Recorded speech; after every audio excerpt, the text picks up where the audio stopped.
No século 7 a.C., em uma província chamada Lídia, que hoje é a atual Turquia, surgiram as primeiras moedas, tal como conhecemos hoje, que são peças que representam algum valor econômico. Mas é claro que o comércio já estava em atividade muito antes disso. No início da civilização, o comércio era todo feito na base do escambo, ou seja, os acordos comerciais eram feitos através de trocas de mercadorias ou serviços.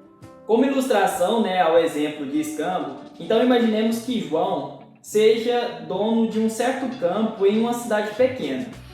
João tinha uma pequena criação de porcos, com a qual ele tirava sustento para sua família. Um belo dia, João percebe a necessidade de alguma ferramenta para iniciar processos também de plantio em suas terras. Porém, João não sabe de forma alguma produzir ferramentas com tanta perfeição como um ferreiro.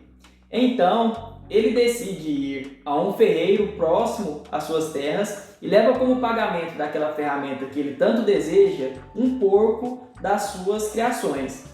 Então, essa forma de negociação era conhecida como a prática de escambo. Mas é claro que essa prática não era a mais viável, tendo em vista que nem sempre as pessoas queriam o objeto que estava sendo oferecido para a troca. Com o tempo, a sociedade começou a procurar por objetos mais líquidos como meios para se operar as transições. Os objetos mais líquidos são objetos mais aceitos entre todos, mais fáceis de se negociar. E foi a partir dessa procura que chegaram a um bom senso e perceberam que o sal poderia ser esse objeto mais líquido, devido ele não se perder com o tempo e também devido ele ser aceito e utilizado por todas as pessoas. Mas com o tempo, as sociedades foram crescendo, surgiram as navegações e também o contato com outros povos e a comercialização de diferentes mercadorias. Daí surge outro grande problema, De que forma eu iria mensurar em uma negociação a quantidade de sal que eu deveria dar em troca de uma determinada mercadoria. Foi aí que surgiu a necessidade de definir algo que servisse como uma referência, alguma coisa que fosse um padrão. E a partir daí surgiu o primeiro conceito do que hoje conhecemos como moeda.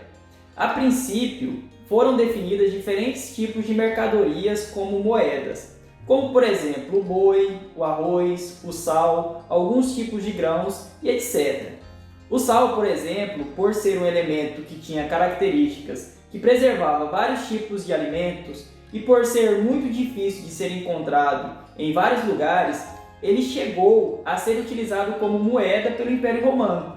Os soldados do Império, inclusive, chegaram a ser pagos com sal pelos seus serviços e foi daí então que surgiu a palavra salário.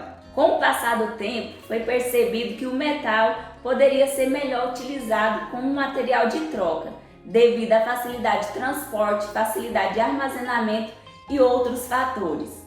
Por isso, materiais como o ouro, a prata e o bronze passaram a ser materiais para cunhagem de moedas. A partir da adoção do metal como moeda, ficou mais fácil as transações e negociações entre as pessoas. Daí então, seria possível equiparar e definir padrões de quantas moedas se equiparavam ao valor de um determinado produto.